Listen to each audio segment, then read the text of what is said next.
YouTube, what's going on? Consumer Reviews and DIYs here, back with another video. And today we got a pretty quick video. This is going to be an AC recharge on a 2007 Toyota Avalon. I noticed that one side of the car, the passenger side, is blowing out hot air or warm air, and the driver's side is blowing out pretty cool air. So got a hose to recharge, and we got a couple of cans of refrigerant as well.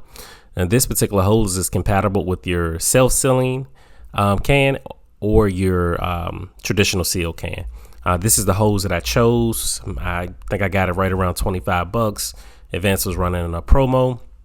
I think it's a 24-inch hose, so it's longer than some of the other ones out there on the market.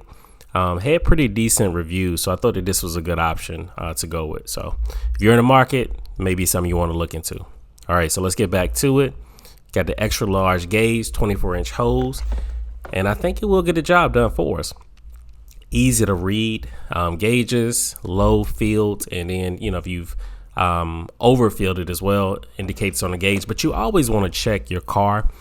You want to, if you can't find it in the manual and the manual that comes with the car, then you could do some research online to find out how much your car takes, because you don't want to solely rely on this gauge. And here are the refrigerants that we picked up. These are nothing special. I think that these are about $10 a can.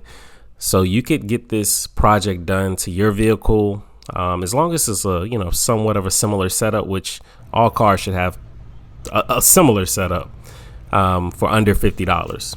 If you count the hose, which was about $25, and the 2 cans of refrigerant, that's about $45.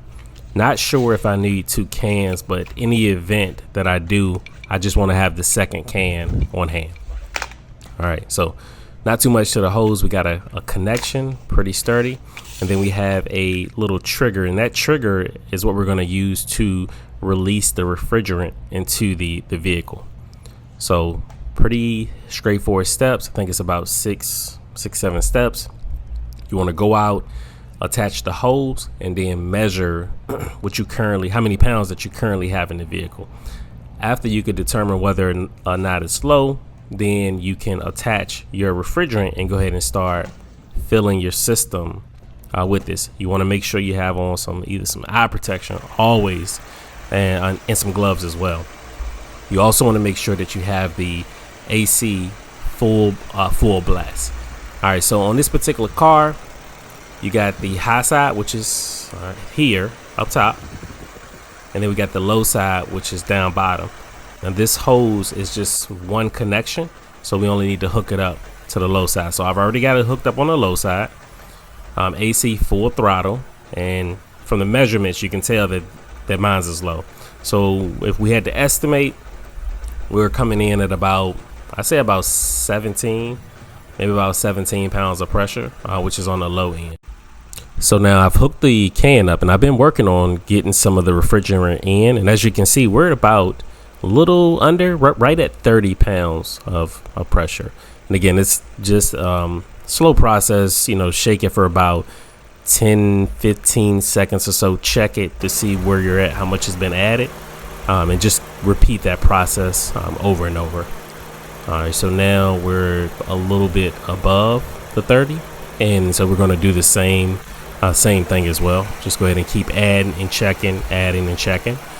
Trying to be really careful, trying our best not to overfill, because if we do overfill, we're going to have to try to go through a process of getting the excess or extra refrigerant out of the system. All right, so we're shaking and a little bit more. Let's check it, see where we're at.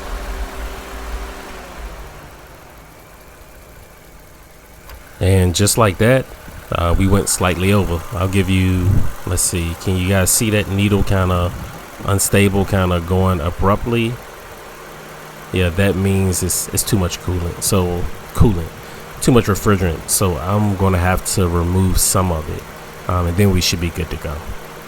Again, make sure you be safe when you're doing this, eye protection, gloves, and definitely check your manufacturer's recommended pound of pressure for your system as well. Just wanted you to see how quick we went from being stable to being too much. So I did go ahead and remove the extra refrigerant. It's working perfectly now. Hope this helps someone. You guys make sure you like, comment, and subscribe to the channel for additional content, and I'll catch you in the next one.